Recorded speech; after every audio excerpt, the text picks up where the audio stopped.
for a little while. Sweet. Well, I got jealous of the background, so I made my own. Nothing but a bunch of, I won't say it. It's Just chickens. it's the professionalism I've always admired. No, what I'm known for. Yeah, she came with her lawyers. Her My off- attorneys have advised me to not answer this question. They are behind me. so Meerkat SEO is a converted she shed chicken coop. You should actually see my office. It is a shed, no doubt. It has one papasan chair in it and a sign on the door, and that's it. If anybody thought that I was inviting them in to have a discussion in there, it looks like a CIA interrogation room. Oh, I like the vibe of that. We're gonna have to redesign the office. I need just a single lamp, just darkness. I got to paint the walls gray, sort of an Urban Decay feel. Yeah, It's trending right now. that's awesome. Well, welcome everyone to another episode of SEO Fight Club. Today we are going to be mostly talking about SEO and social media and the touch points between the two. And so my kind of background in this area was I was in online retail, and the retailer had a number of properties where combined they had more Facebook fans than the NFL. That's a lot of Facebook fans. And I tried every way possible to manipulate those social resources to rank pages. And I had definitively proved that Facebook likes did not rank pages. There's no amount that you could get that would do anything. What we tended to see was that we would do these social media posts, and that would result typically maybe in some traffic through posted links, but it would also do brand awareness, so it would balloon brand search to the homepage. And so that it was around that point we realized that, oh crap, we can't take SEO credit on the homepage because it's basically cross-channel marketing. It's all polluted attribution. You get a billboard, you get a magazine article, it all ends up being brand search on the homepage. So SEO can't claim all that credit on those brand keywords coming in because other channel marketing is contributing to it. And so that kind of, changed how I monitor and measure SEO specifically, and what things I don't touch when I try to take credit for things. But today we're going to dive deeper into tactics and tricks and understanding. So Stephanie, why don't you tell everyone about your background? I actually have a background in finance, which is absolutely useless for what I do now, except for the fact that I know how to do really cool shit with spreadsheets. Not as cool as Brian Cato, but I know my way around a spreadsheet. But I do have a background in marketing for those financial institutions. And before I kind of retired and found myself here, I was doing a lot with social media marketing and content and brand awareness for a few different businesses, including the one that I was working for. So when I fell into SEO, it was because I was doing social media marketing. I'd started Women in Marketing. We were talking a lot about viral content. And we know social media is great for viral content, getting that traffic, getting links, getting brand awareness, even getting things indexed, because once you post something on social media, it gets crawled through there too. I haven't done a ton of studies on that, but we all know you get lots of links and you get lots of traffic. I deal primarily with local SEO, And I have found that by leveraging social media to inject myself into conversations where I'm only kind of associated with, I'm able to get more eyes on what I'm doing, drive traffic back to my websites that's hyper local. And in doing so, I'm not gaming the system with kind of like buying these social signals. I know you can go out and do that on lots of different marketplaces, but the people who are engaging in my content and things that I'm sharing are people who would buy from me anyway. So that's why I'm kind of very strictly white hat about the way that I go about social media marketing for my clients. And you can do this on a national level too. I've got a really cool case study to talk about there. But really, it's hard work, which is why people aren't doing it. It's a lot of getting engaged and getting connected to the people in the locations that you're working in. And when this stuff works, it works really, really, really well. Yeah.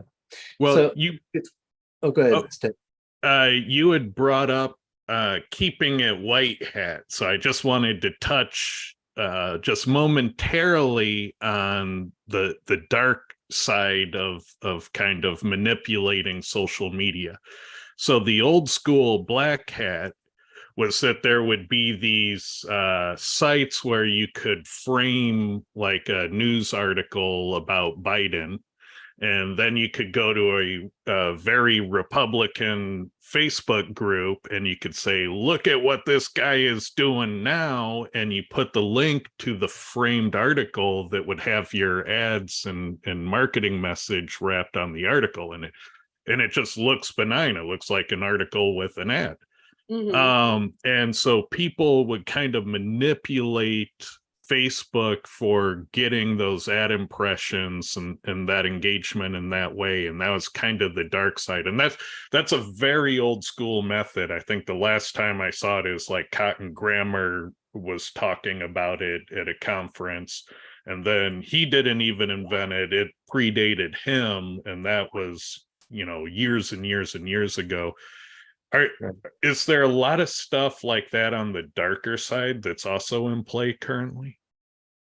There's a lot of stuff that I hear about, but to be honest, until I'm able to test it myself, I don't really get involved in it and I don't speak to it because I like what's proven to work and I don't want to waste my time on doing stuff like that. What I would prefer to do is do like link bait. And once you create some sort of content, you can post, like I've done this before, you can pose a question out there on Twitter and you can get a bunch of people involved in creating an article for you for whatever you're doing. If you go out and you start asking journalists or people in an industry what they think about, let's just take life insurance, for example. You quote all of these people, they give you the content to create this blog post by you asking the question and tagging people. And this is after you've built relationships. I mean, you have to start there. You have to start at the beginning, building the relationships in the first place. You get people to answer this stuff. You write the article about it. You quote a bunch of people, you tag a bunch of people, and then that creates this snowball effect of resharing your content. So you're getting basically free traffic back to your site. And whatever page they land on, you can choose to manipulate that page however you want. It's almost like a roundup is what you're kind of doing. You're just using. Yeah. It's basically that. So, like a real world example of this is because I do this a lot on the local level, and I can speak to, like, Carrie DePhillips is we call each other co-parents and sisters in SEO, and she does a lot on the national level, and she did something really funny with their Astroglide campaign. And I'm not going to get into the nitty gritty of Astroglide, but they did inject themselves into a conversation about The Bachelor, the show The Bachelor. So what they did is they had created some of this content, this blog content in advance. And basically it was like 20 quotes from The Bachelor that show the struggle is real. And they have maybe, like 3 or 4 different blog posts for this. And then they choose to go out on Twitter and live tweet during like the Bachelor finale day. So they are able to share this content that they have pre-made for this event and they're getting a bunch of retweets, a bunch of shares. They get mentioned in roundup posts. They get a ton of brand awareness, but they're also getting a lot of traffic there. And there's a lot of other side effects, not even to do with SEO, but you are getting those social signals. You are getting that traffic. You are getting the retweets. You are getting the mentions. It's the brand building. All of that's great. On the local level, I do that, and it is a ton of fun. So I have 2 examples here. The first one is for an aftermarket car parts store. Think like car stereos, subwoofers, things that used to be really cool back in the 90s, where they trick stuff out Fast and Furious like. Well, anytime there's a car show or a boat show or a race, what we'll do is we'll create all of this content around like cool underbody LED lights for your Jeep. And then we'll go out to these car shows and we'll have somebody there snapping all of these pictures. So we get all of these pictures that are geotagged with a location that's relevant to our area. It has to do with our products that we offer. We can direct them back to a blog post talking about all of the cool Jeep mods that we've done. And the target audience for all of this stuff is in the town where my business is. So when I'm talking about doing this like in a white hat way, it's because the side effect is I'm already building my brand to a bunch of people that could be my customer anyway. And I'm showing that I'm an expert in my area. All the traffic's coming from, my geolocation, and I'm on top of the happenings in what's going on in the city. Very cool. So, let's do a couple of these because I thought it was fun. I mean, the other day, Stephanie and I were talking about, because she moderates, I don't know, like 10,000 Facebook groups or something ridiculous. Every single one out there, from Signals Lab to, And so we were talking a little bit about that, and the conversation evolved into social. And, then she started, I'm a little bit skeptical on social for SEO, and she started to smack me around with data. So I thought this would be great, to talk about on Fight Club.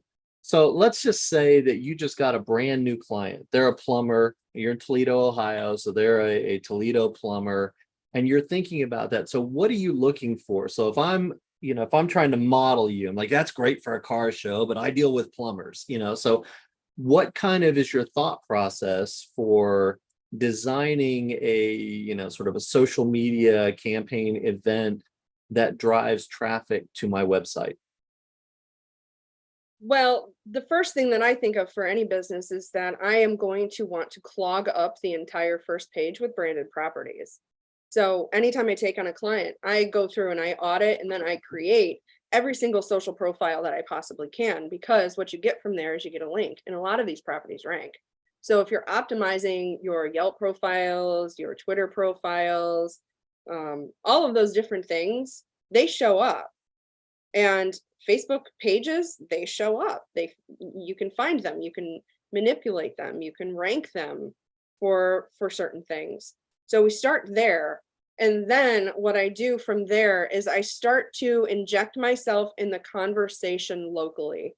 And what I mean by that is I start with all of these social profiles, and I make sure that I'm connected to the who's who in that geographic area. And that might be reporters, that might be politicians, that might be influencers in certain spaces.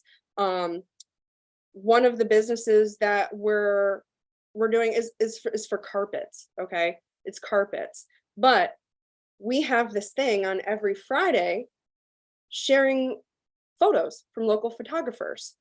We put them up on our billboards. We share them on our social media profiles. Do you know how excited these people get when a business mentions their work? It gets shared all over the place.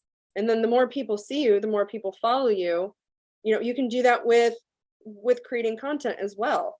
Like my plumber might be like, what's the most embarrassing thing that's ever happened to you trying to fix a plumbing problem? I don't know, just something like that off the top of my head. I don't do a ton of social media anymore, but you can find ways to inject yourself in these conversations and get other people to give you the content, and then just tag the ever loving hell out of all of those people and get it shared.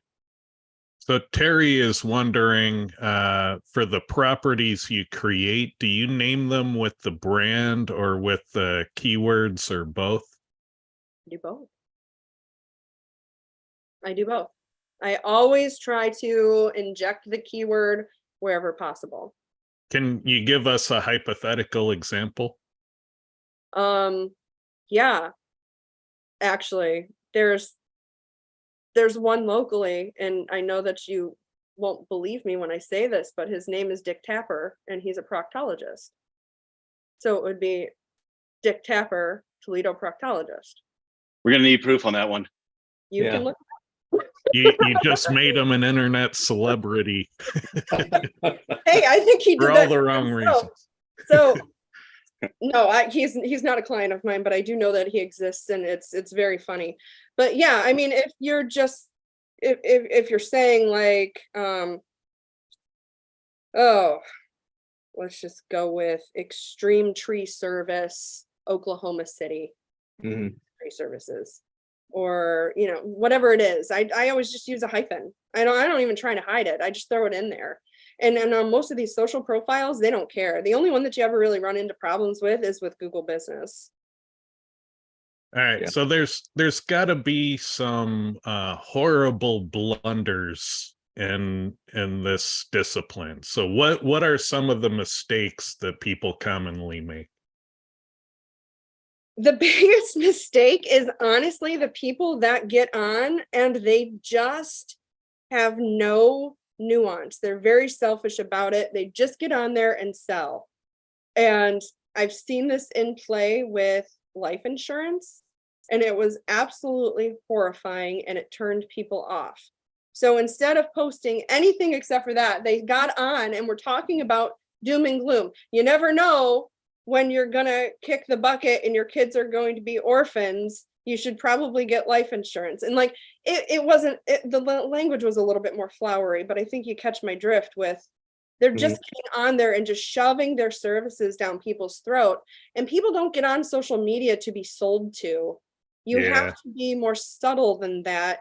You have to make people care about you. You have to entertain people, and you have to give to others as much as you want to get back, because the algorithm favors that engagement.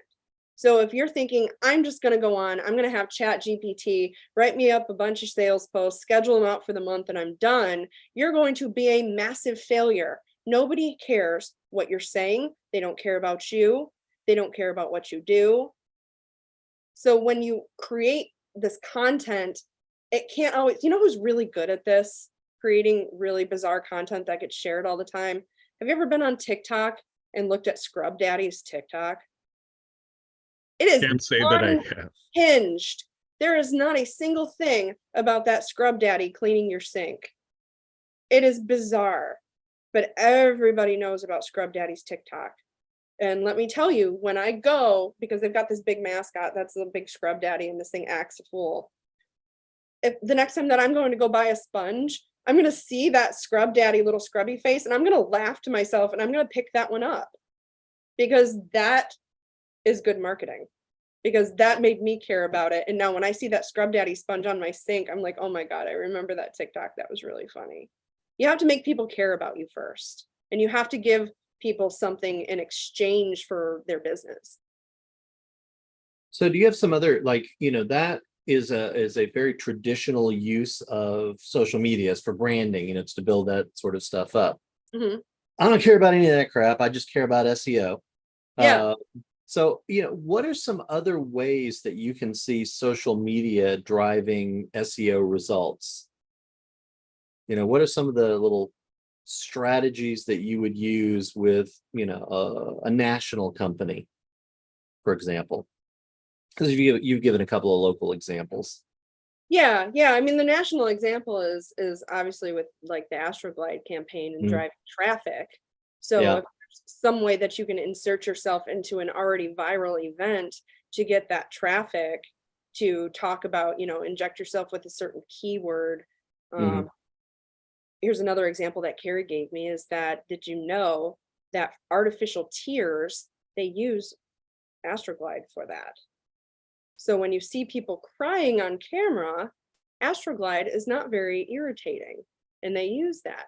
So it's kind of funny when you can insert yourself into weird conversations in that way. You know, you're talking about things that aren't irritating or are gentle on the skin, and you're saying things without necessarily saying it. Mhm. You know, you can take that into a few different industries. You know, I don't really do a lot of national, but you just have to find your way to insert yourself into conversations that are already existing with people who care about that sort of thing. And it's all just literally traffic and links. If you create content that is shareable, truly shareable, then you're going to get in on those things. I had the dumbest post in the world. It was a crow, and it was on Instagram. And this isn't for a business at all, but I got a ton of links back to my Instagram account because I posted this viral video of a crow. It had like 4 million views, and this thing got shared on a ton of different YouTube compilations. It got shared on a bunch of different blogs from Tumblrs. I didn't have to do anything like that. Now, if you're smart enough to create some content like that and be creative about it, you're just going to get that organically. And that's all going to go back to your site in the way of traffic. And if you can throw your keywords in there somehow, great. You know, but social media is kind of squirrely like that. It doesn't always do what you think it's going to do. So how would you leverage social media posts into getting real world backlinks? So you want them to be shared, and you want to make sure that they're going back to a relevant page on your site. So anytime that you're doing a social media post, throwing stuff back to your homepage or to any of your service pages is kind of silly. You really want to have like these blog posts or special pages created first and link back to those. So it's kind of like the journey that people have to go through in order to find what you actually want them to do. So there's a lot of internal linking that you have to do to set this up in the first place to make it successful on your actual site. And then you can get people just into the site. And once you capture them there, then you can keep them there somehow. You know, those link bait articles are really good for that because you can put them behind email walls, collect emails and other stuff like that. But if you just make things readily shareable, and in those blog posts, you can even have different, like make a bunch of memes. You know, I go back to the one about like the quotes from The Bachelor. Instead of just writing them on the blog, why don't you make graphics about them and then have people share those? And then you get some image SEO in that way when they share those links. You can So would it be fair to characterize that as don't post the product link, post the clickbait article that leads to the product? Yeah. And one of the things I noticed, and I've tested this a lot, I do a lot of testing on my own Facebook page. I don't talk about it much, but I do. I kind of see like, what'll happen if I do this? What'll happen if I do that? Another big mistake, if we're talking about mistakes, is that people put links, external links, right in their Facebook post. And Facebook doesn't want people to leave the platform. A lot of other social media platforms are the same way. They want to keep you there. So if you find a way to simply drop that into the comments, you're even better off. I have tested this over and over and over and over, and I can get, 300 engagements on a Facebook post. If I drop an external link, even through YouTube or even a GIF, like even when it has the thing to put a GIF in there, 3 or 4 people see it. Same post. And I'll A/B test this, and it's like, it's abysmal. The amount of engagement that you get when you don't try to lure people away from the platform. So then you'll show a picture of, hey, look at this great apple pie that I just baked, and then your first comment will be a link to the blog post with the recipe. Yeah, and I actually did this with my promo of me being on Fight Club today. I had a GIF, and I had a link, and I had just a picture, and the picture won out. And I mean, it was a very short test, very brief. I mean, it only started yesterday, but it did exactly what I was expecting it to do, is that the plain text or just the image and then the links in the comments made all the difference in the world with how these people engaged with my post. And that's a big nugget drop right there. It is. And also, there's a reason why I do not promote my agency through Facebook pages. I don't make pages. I mean, I have them, they're out there, they exist. I don't directly market myself through Facebook pages because obviously Facebook wants your ad revenue. They want you to spend money. If you are able to somehow create a real person as the face of a brand, and this is a really good nugget for affiliate marketers too, because if you've got a face, then you can do this. You can grow your audience, and regular people's profiles will rank better, get more followers, and get more engagements without you spending a dime. So you always want somebody to be the face of your brand whenever possible, because people also like to do business with people. They don't necessarily want to do business with companies. They want to do business with people. And the more they get to know you, the more they like you, the more they connect with you. I'm engaging with people all day, every day. The vast majority of my business comes from social media connections because I am my business. And I don't pay a dime for that. I pay for it in my time. We've also had some conversations about you will create Facebook groups to drive your business. You want to talk a little bit about sort of that process and how it works, and sort of what your thought process going into that. Yeah, I have a really good example of this as far as a client. I mean, I do this with myself, but I think sharing stories about how you do it for clients or other industries is even more interesting for people. Real estate agents in particular are very hard. It can be very challenging, insurance agents, real estate agents, anybody that's under kind of like a franchise umbrella, or they don't have a lot of access to modify their websites. They're kind of locked down. What we were able to do with a local realtor who had just come into the business, real young girl, she decided that she was going to be the expert on Ann Arbor. Okay. So she starts this Facebook group about things that are happening in Ann Arbor. She's the local Ann Arbor girl. She starts posting about events that are happening. She talks about annoying roundabouts that are put in certain neighborhoods. Like, she's really on the forefront of everything that's happening in this geographic area. And she starts sharing her content from her group and other groups, like parenting groups. People who have children generally have houses.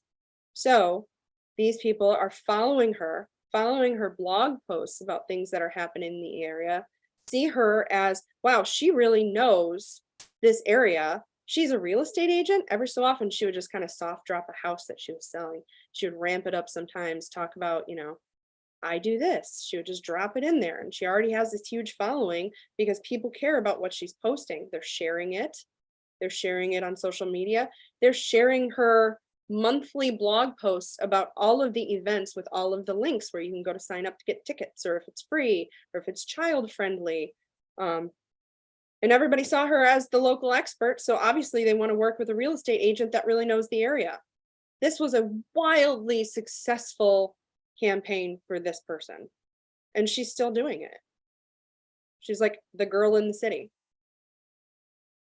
So almost any business could do that in their particular area if they cared to do it, plumber, a roofer, an accountant, whatever. If they decided, hey, in my city, I'm going to run, a Facebook group dedicated to what's happening in my town. What's happening, deals, coupons. What do people care about? Free stuff. Did you know that Stephanie is a admin in the local Buy Nothing group for her city? It's just more visibility for me. But again, people don't do this stuff because it is a time investment. You have to sit there and you have to make connections. You have to do the research. You have to learn about things. You know, you're not just shoving your stuff down people's throats. I mean, she could have sat there and just posted all of the houses she's selling over and over and over. Why would anybody care about her at all? I have a house. I'm not planning on moving. I follow her, I engage with her, I like her because I care about what's going on in Toledo. But you know what? Every time somebody asks me if I know a realtor, I'm dropping her name. So how much time commitment is this? Let's say there's a local business, we'll say it's a restaurant. How much of their marketing time should be allocated to managing social media posts? See, that's where I'm more removed from this than I've ever been before now, because I've focused on websites and SEO, and I only do social media insofar as where it gets me to, you know, be able to share some of my links to get them crawled, a little bit of attention. We syndicate them through IFTTT networks. But I do have a partner agency, and it really just depends on the budget and the ability for somebody to do it. Social media is a content pool, and it just takes and takes and takes and takes. I know some people that post 3 times a day, every day. That's exhausting, it's annoying, and I hate it. I don't want to do it. But if you're talking about doing something where you want to be seen as like the local expert, we can go back to my carpet company that's posting the photographers and the local artists, and they do it once on a Friday. It can be as much or as little as you want, as long as you're consistent with it and you're kind of known for that one thing. Like, pick one thing. You know, the aftermarket car store, they can go to all the boat shows, talk about the boat mods. That's great. It's a seasonal thing. There's no real rule about it, as long as you are consistently doing it enough to where people get to know that you are associated with this thing. And if you were to give advice to someone who has to pitch their management team on the idea of incorporating social media, how would you coach them to make that pitch? Well, it's becoming more and more clear that Google is not the only search engine out there. All of these social media platforms are essentially search engines in and of themselves. We know that with YouTube, we know that with Facebook. I have gone out and I have SEO optimized keywords inside of Facebook group descriptions, and those groups get found above other groups. The way that you name them, the way that you talk about them, you can send backlinks to them, and then they are promoted and found for the different keywords that you want to be found for. So I tell my clients the same thing. You immediately think about Google, but you forget about every other search engine. You know, there's the obvious ones, Bing, Yahoo, DuckDuckGo, but what about YouTube? What about Pinterest? Pinterest is a great one because you can literally make graphics for your blog posts, and they go out there and those things rank too. You can clog up the homepage with different types of properties. Why it goes back to the concept, and I absolutely love this. Why be spot one when you can be page one? And all of these different properties help you just dominate over everyone else. And wouldn't you want to put your effort into domination? I think it's interesting that you treat a lot of these social media properties as just other SEO targets. That's all they are to me. It's not like I don't like social media. I think it's actually pretty toxic, and it's like a mind sink, and it rots your brain, and it's going to be the downfall of society. But they're search engines. Everything that you search for can be found there, whether it's through hashtags. Hashtags are a big one. Hashtags are basically just the pound sign in front of a keyword. And how are you using that? You know, some social media platforms are more valuable than others. I would say that Threads, everybody's talking about Threads, but Threads can't do anything for me.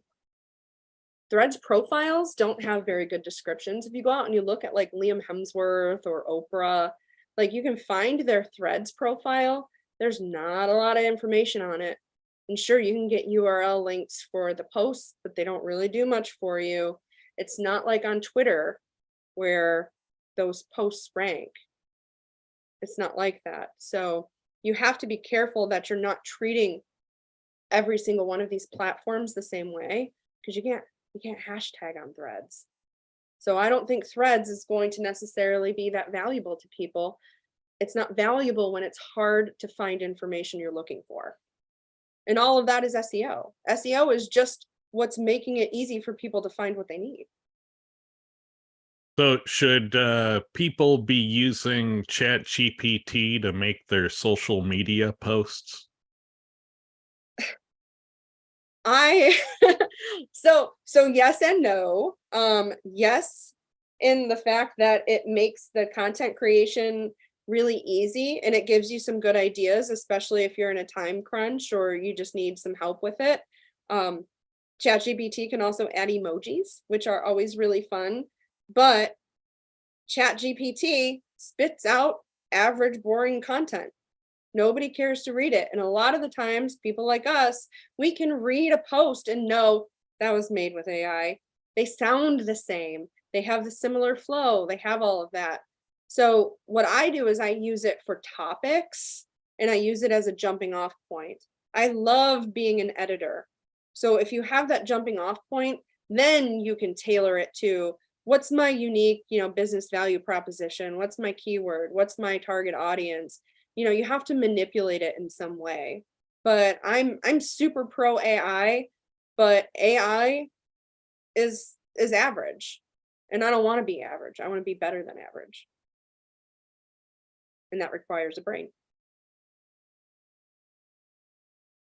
So I bet you have one or two clients out there who, when you look at what they're doing in social media, they've made every mistake in the book and they have a bunch of angry people saying negative things about them. What do you do for those people? Oh, you're bringing out PR Stephanie here. You're bringing out PR Stephanie. I for one absolutely love this, because this also goes back to bad reviews on GMB. It's kind of the same concept. And I live for stuff like this because everybody knows that nobody's perfect. And people get suspicious when all anybody has to say about you is 5 out of 5, can do no wrong, the next Jesus coming. When you get a negative review or criticism, that is the perfect opportunity to show, one, your humanity, own up to your mistake or challenge it and say, I can't find you anywhere. You take this stuff offline. You say, contact us. Basically, you're showing people that you know how to handle when things go wrong in a very mature, professional, compassionate way. And I love the opportunity to show that to others, because people might make the decision to work with you, click on you, research you a little bit more if they see, wow, things didn't go right with this business, but they made it right and they handled that really well. So I feel like I'm in better hands. They feel more confident, more secure with you to know, if things don't go totally right, they're going to make it right.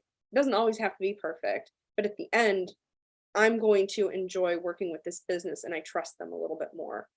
And it's the same with social media. They put stuff up and you can challenge it, say, we don't have any record of you ever being a client, or, this is actually, we never offered that sort of coupon. Or if it's truly just trolls, which I might know a little bit about trolls, you just straight up ignore trolls, because there's people that are on the internet and they just live for drama. They live for it. They want to see you fail. They want to cause problems. Your best course of action, if you can't take it offline, handle it, resolve it, and they're just haters, ignore them. Because people like that just want attention, and the worst thing you can do to them is deny them that. Very cool. No fun. I think we should probably switch over to some questions. in the group. Make sure we get all those answered. I'm gonna look for topical ones. And he says, "Good luck with that." Well, I'm gonna strategically misread some in the context of social media too. So here's one. How do I know how many words I should use in a post? I have a very strong personal opinion on this, particularly when it comes to coaches and consultants. People do not have time to read your novel. They're on social media to quickly digest content and move on with their lives. If you write a book, no one's going to read it. Keep it to maybe like 2 short paragraphs at the most. Break it up. Don't have a wall of text. Add some emojis in there. Make sure you've got some images. You have to keep people's attention. And if you're writing your diary on every single social media post, people's eyes glaze over and they scroll right past it. And that's terrible engagement, for one. And you're not accomplishing anything other than just feeling like, oh my God, I wrote this really awesome blog post. I'm not going to put it on my blog. I'm going to put it right on Facebook. And no one's going to read it then. Excellent. Let's see. How would you use social media for somebody that's purchased an expired domain and they're looking to turn it into a new property? How would you start with something like that? So the expired domain they're going to be using as a primary domain, or are they redirecting it to another? I'm guessing they're doing it as a side hustle. They hope to boost something else, but they just, let's hypothetically say they got an expired domain of a competitor. So competitor went out of business, they picked it up. Yeah. So I think the first thing that I would do there is I would probably audit all of the places online, all the different platforms where that domain might show up. It's kind of like, doing a citation audit almost, but you have to make sure that you get all of the social media profiles with it. It might be hard if that domain shows up on social media profiles that you don't have access to or can't access, but you could then instead set up new properties, active properties, and start building those properties with that domain and just completely restructure it in that way. I mean, I would treat it just like any other domain, except for I would first go through that audit process and just find out where it already exists, what kind of conversations were being had around that domain, because if you're picking up a domain and somebody got chased off the internet for being, like a Nazi sympathizer or something like that, you might not want that. There might not be any coming back from that. So I think that's just part of your due process before you buy a domain that's expired. Check that backlink profile, check the places where it exists online, and make sure that it's safe in all of those different ways. So which social media profiles do you or platforms do you utilize most? Obviously you got your Twitter and your Facebook, things like that you talk about, but are there 3 others, 30 others that you lean on for reach? I absolutely love Pinterest. I love Pinterest. And if you can find ways to get people to care about the actual Pinterest post that you're sharing, and sometimes that means you need a kind of a good graphic designer or somebody that knows their way around Canva and can create some of this viral stuff, you get a ton of shares.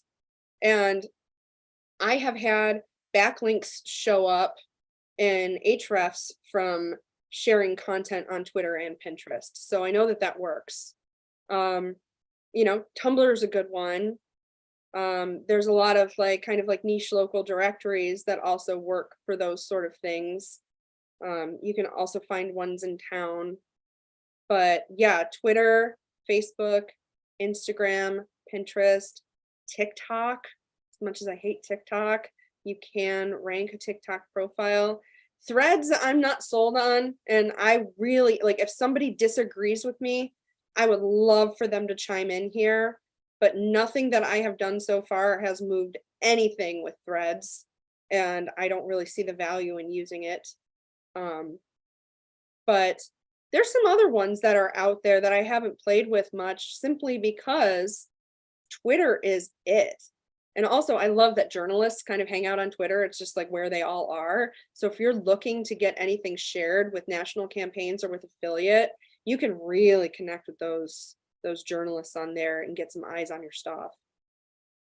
So there was a call out there for some community proof. So if you're killing it on Threads, share a link either in chat or later on in the YouTube comments. Let us know, because we'd all like to see it. So if you have a successful venture on Threads, let's promote it here, because we all want to see what you're doing. So free promotion. Free. All right, so let's move on to some general questions here. The first one, how would you use Quora if your page has over 6,000 word count and competitors only have 3,500? Usually the first thing I'd want to look at there is like your keyword density, because oftentimes when you ramp up the word count, you neglect your density of relevant words, and then it ends up being a negative factor instead of a positive one. The other problem with ramping up the word count too quickly is that it multiplies the amount of on-page tuning that you have to do. So if you're trying to minimize your work, then increasing word count to compete with someone kind of maximizes your work. And so oftentimes I like to say, well, word count is there, amount of content is one way of ranking a page. And we've seen it even on past shows. We showed a website that had 32 linear feet of vertical scrolling. You can rank a page with that, but you wouldn't want to write it and you wouldn't want to tune it. That's a ton of work. What we tend to find, if you're going up against skyscrapers, if I was one of those 3,500 word competitors of yours, I would try to have a higher keyword density than you. And that way I could do less work and have less content, but outrank you anyway based on that keyword density. And we've tested that in single variable testing, and we've played with that in the field and had good results. So, I'm not fixated on the word count so much, because there's more than one way to rank a page. But yes, you can rank with skyscrapers. You don't have to do it. That's not the only way. What do you think, Clint? Yeah, I agree. I've never been as kind of like, you must use word count and all this and analyze what everyone else is doing. It's kind of, you figure out how to answer the question that your query is creating, and then you answer the question, and then you see where you rank. If you have to add a couple more words, and go for it. But I mean, I've outranked 5,000 word pages with 500 words. So there's absolutely no reason to just write for the sake of writing. Now, we did do that test in SIA, 100 word article all the way to, I think it was 10,000 word articles, and 1,500, 1,300 to 1,500 range is kind of where the sweet spot was in that test. So when I order articles, I just order 1,500 words. Through the editing and stuff, it ends up in that 13 to 1,500 word range, and then I'm done. What do you think, Stephanie? You guys froze up for like 3 seconds there, and I missed the end of what Clint said. It was about it was so good. It was I know. It's nugget drop. It's probably everything I ever needed to know about SEO. Clint just gave it away, and I was sitting here watching his face frozen like. I think the last sentence I think was, and none of that damn social media stuff either. Yeah, social media doesn't matter. So I do this with my own stuff, and it's like, I don't want to write. I don't want to do any more than I have to do. And I really want to quote Lee when he says that I might be lazier than he is, which is a very, very enormous compliment because I am insanely lazy. So I don't want to write more than I have to. And if I've got all of these words and I'm still not ranking, I've never cut words out of my content before. I've only ever tuned for density. So I don't think that it's the word count. I'm in agreement with that. I think it's the quality of the content itself. And by quality, I mean, what are the words that you're focused on and what are the areas that those words appear in, and not necessarily how many there are. Yeah, it's interesting on this one. If I'm inheriting a 6,000 word, page or something along those lines, I would sit there and say, what is Quora telling you where your deficits are?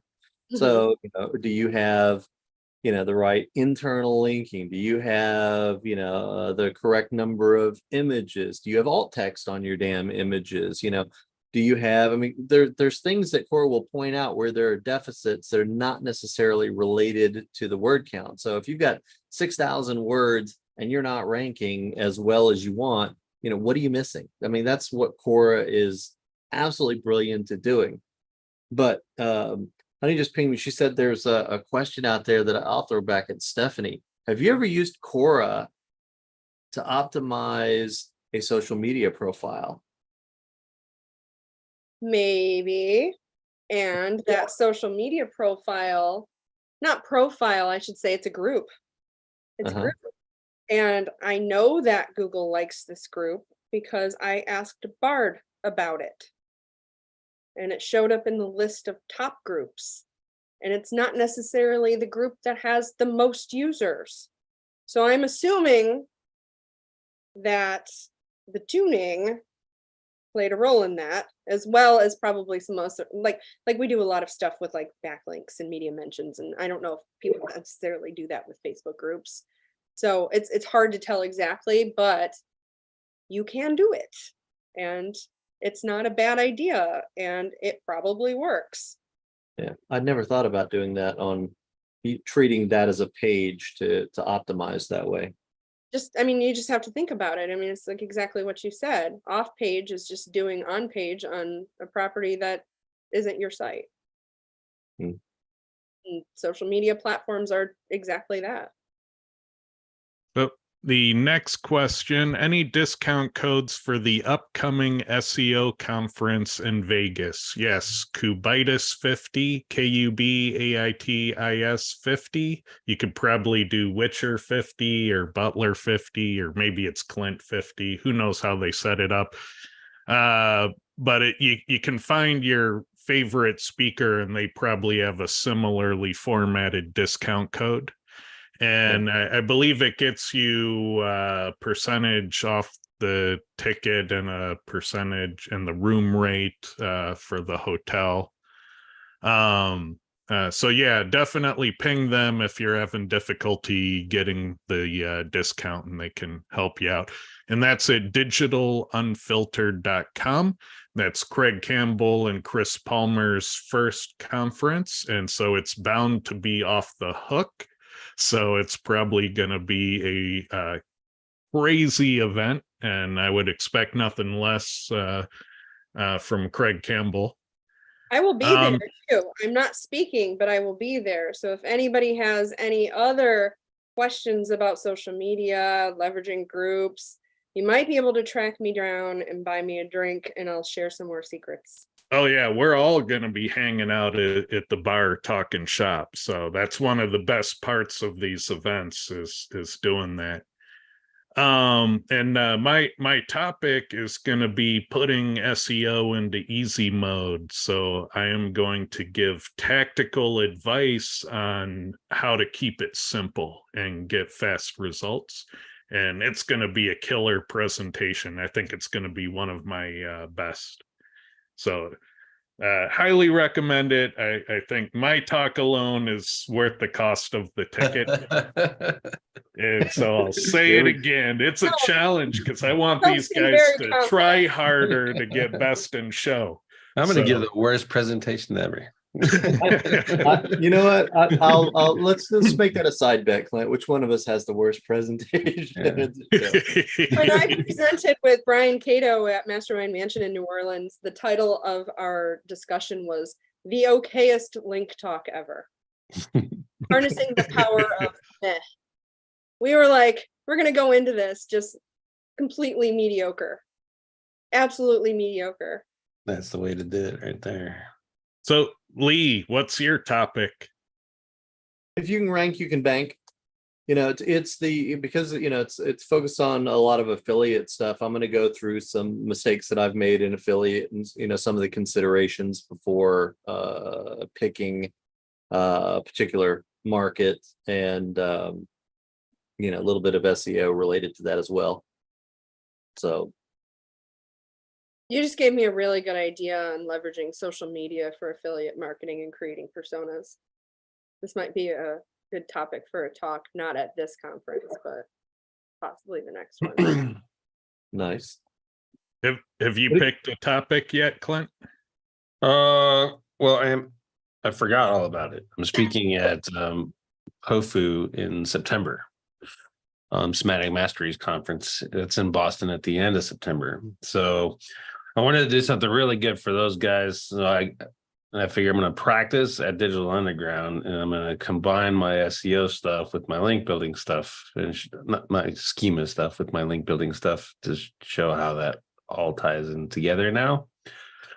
And that way, when I do POFU in Boston in September, and then Rockstars in Boston, I have that nice and refined and questions answered and stuff right inside the presentation by then. You're still doing schema and links? Yeah, well, I was doing social media. I mean, I used to love social media for link building. Facebook pages were awesome. There was a service called Triber that shared your social media links on other people's accounts, and then in exchange for you. And I was ranking websites like that for left and right. So, I mean, link building, it's not going anywhere. I think now more than ever, it's a qualifier for trash. And if you can figure out the right way to do it on the right sites, or build your own network the right way, you can just kill everybody else. That's, you know, if you build it, they will come. Watch too many movies. Hey, we've got a couple other things, Ted, that we've got to hit real quick. Okay. One, tested SEO trainings coming up again in September in a month. So if people are interested in that, they can reach out to me. They can look at testedseotraining.com. And in the next couple of weeks, somebody's on the road. So you want to talk about that? Yeah, I need to go see family in Romania, so I'm gonna be out for a couple weeks. I've posted Cora training videos on the install page because I'm basically going to be flipping AM and PM, and so my ability to do training meetings is going to get difficult because of those pesky time zones. You know, I thought we had a flat earth, Lee. What's up with these time zone things? Time zones are, you know, it's fake. It doesn't exist. You'll find out when you get there. And so yeah, if you need to ping me, you can always ping me on Skype. I'll be responding to Skype questions as I can. It's just going to be hard to book the in-person meetings is all. So we'll have a couple weeks without a show, so we'll be back again in 3 weeks' time. It may be 4 weeks because that third Tuesday is at Digital Unfiltered. Oh yeah, so it Maybe might we should actually do a Facebook Live of all of us sitting around. No, we're gonna do an at the bar live. That's what I mean. The event. Yeah, we're not streaming it. You gotta attend. There you go. So it may be a little bit before we have another fight club, just letting the community know. So I'm it for a while. Yeah, we have How about a that? Yeah, you're the season cliffhanger right here. So until the new season comes out. we have a couple more questions here. How to know if a website has an algorithmic backlink penalty from Google if there are no messages about an algorithmic or manual penalty in Search Console. Well, there's this interesting thing that, a lot of things can derank a page. And so people jump to penalty right away, but oftentimes it could be link decay, like your press release links fell off. It could be content related, like you tuned for a topic that it's shouldn't be tuned for, and now it's ranking for the wrong things. It could be that you simply just have a lack of diversity of ranking signals. It could be that you've over invested in backlinks and the algorithm is saying, I'm not going to give you score for backlinks because you're pretending to be a one trick Larry and all you're doing is the one thing over and over again, and that's easy to catch. And so if you've done that, then it's not necessarily disavow and do link removal requests. It might be that you just simply need to diversify in other areas for a while. So it's hard to tell you that, check this one thing in Search Console and you'll know if you have a backlink penalty. I don't think it's that easy. I think you have to investigate what you've been doing and what you know of the history of the page and what in that kind of led to this happening. And there's probably a story in there that'll send you down the right path. What do you think, Clint? I say, assuming that you've already done all that, you need to look at your backlinks, and you have to do this manually. You can't just trust a tool because those tools are taught by users. And when I'm talking about SEMrush or even link research tools, which is way better. So you got to go through your backlinks one by one, look for patterns. And if you can see a pattern in the way those links are built, Google can figure out that pattern too. Okay. So it doesn't always necessarily mean they're bad, but if the tool says it's toxic, the pattern says it's toxic, and the pattern says it's repetitive, probably just disavow them to be safe. When you do that disavow, you also have to build new backlinks though.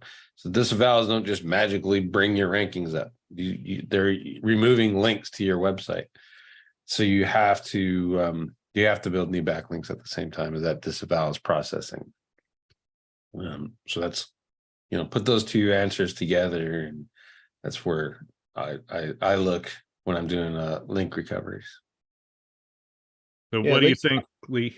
I'm just throwing, because I've seen this in the past couple of weeks, 3 times actually, where the addition of an SEO plugin or changing a WordPress theme has led to a drop in rankings. And some of it is because, as we've said numerous times, certain SEO plugins or certain plugins, certain themes help your SEO, or they're trying to help your SEO. Or sometimes you removed something that actually was helping your SEO, and now you're missing factors.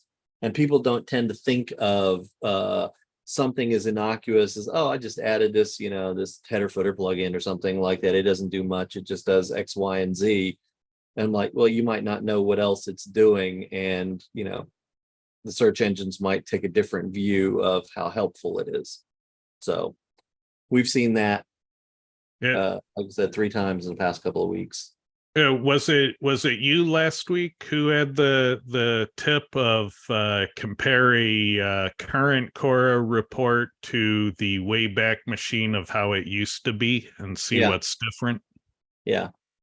So you can go back to before the penalty drop and see if there's something else there. Checking your homepage and a few other pages or something like that, and you can see if it's if the factors are different. If you've made any what you think are, oh, nothing changes, those nothing changes might not be nothing. So here's another one for Stephanie. How would you use Quora to optimize a social media profile page?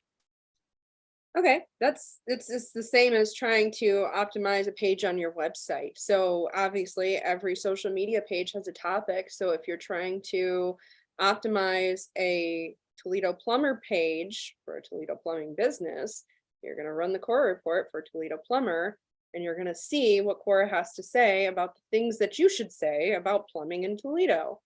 And those are the things that you should use on your profile. So it's no different than optimizing any page on your website. You use the same concepts there. You just don't have the same ability to leverage structure necessarily. You're just doing it more on a content basis. So do you force the Toledo plumber group URL into Quora as a forced URL? Or would you? You could, or you could just simply use your own website.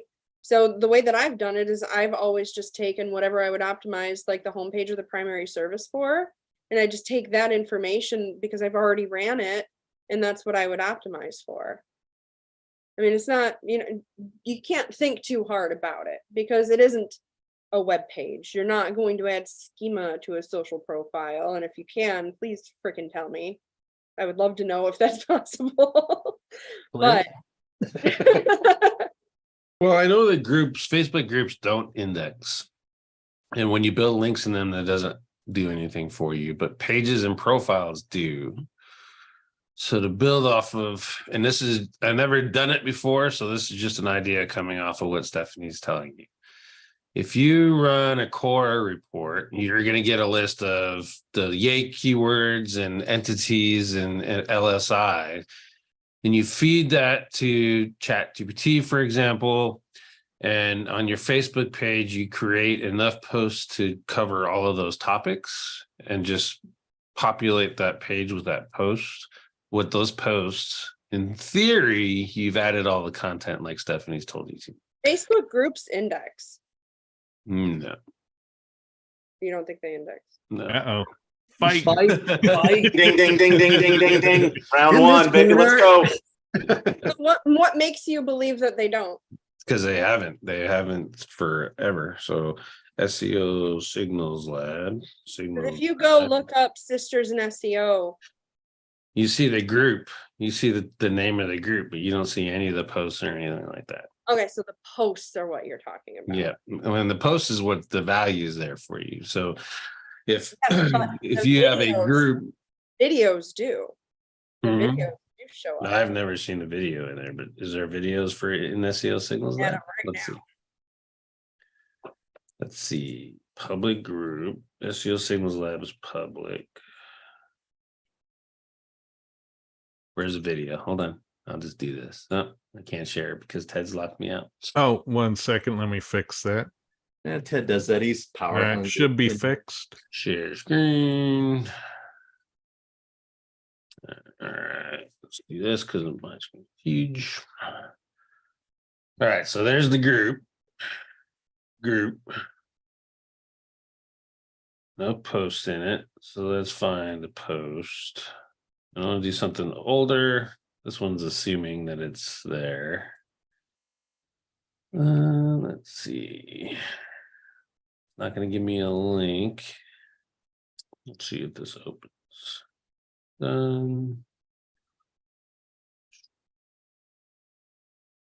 Saved.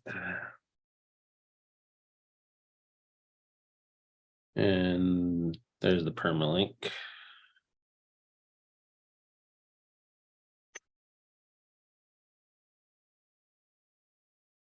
So Facebook, that's not there. It's 17 hours. It's a popular group. You figure under the guidelines of streaming and stuff. And you said the videos do? I just dropped into chat where I see a Facebook video. Okay, let's look at So if I'm looking at this funny, I want to know. Sisters SEO Facebook group. Sisters SEO Facebook group. Sisters. Yep. That's Group, public group. See, this is a video page, it's not in the group. Video live.